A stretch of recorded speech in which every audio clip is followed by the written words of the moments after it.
એટલે આપણે ખબર પડતી નથી કે માંડવી અત્યારે 3800 રૂપિયા હોવી જોઈએ અઝ પર આંતરરાષ્ટ્રીય મોંઘવારી માપવાના જે પેરામીટર્સ મુખ્ય પેરામીટર્સોનું છે એ મુજબ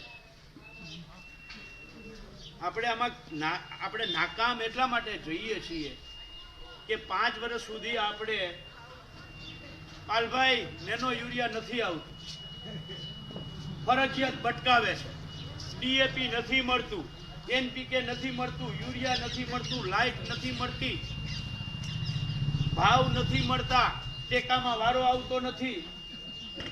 આવું 4 મહિના ને 4 વર્ષ 11 મહિના અહીંયા ખંજવાયેલા રાખીએ છીએ. એટલું 4 વર્ષ ને 11 મહિના ખંજવારીએ છીએ.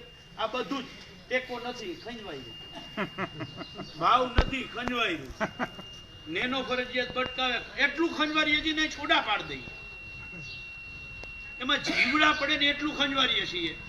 પણ છેલ્લા 1 મહિનામાં ચૂંટણી નજીક આવે અને ભગવાન જાણે ક્યાંથી અહીંયા એક નવી ખંજવાર આવે. આ જીવડા પડ્યા હોય ને ઈ ખંજવારે આપણે નથી દેખાતી. આ ખંજવાર દેખાય, ગાયને કોક મારી નાખીએ, મંગળસૂત્ર કોક લઈ જાહે, કબ્રસ્તાન, સ્મશાન, હિન્દુ રાષ્ટ્ર, ખબર નહીં ક્યાંથી આવે છે. આ ખંજવાર આવે છે એટલે આ ખેડૂતની ખંજવાર બધી મરી જાય. ચૂંટણી પૈતી, આ ખંજવાર મટી ગઈ, વળી પાછું ખંજવારવાનું ચાલુ.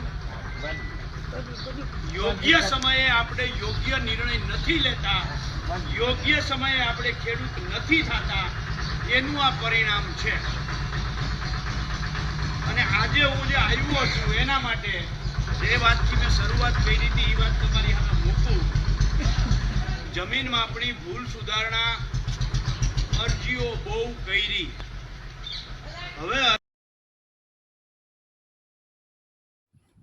નમસ્કાર મિત્રો, જે આપણને પાલભાઈ એક વિડીયોમાં જે જણાવવામાં આવ્યું છે કે તમને 4 વર્ષ અને 11 મહિના જે અહીંયા ખંજવાળ આવે છે, પાલભાઈ આ નથી, પાલભાઈ આ નથી, ખાતરના ભાવ વધ્યા, પાલભાઈ નેનો યુરિયા ભટકાવે છે, પાલભાઈ ભાવ નથી મળતા.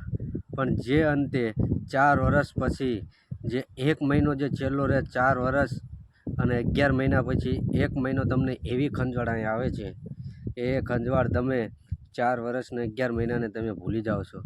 એવી જ રીતે પાલભાઈ આપણને મસ્ત રીતે સમજાવ્યું છે, તો સમજો જરાક.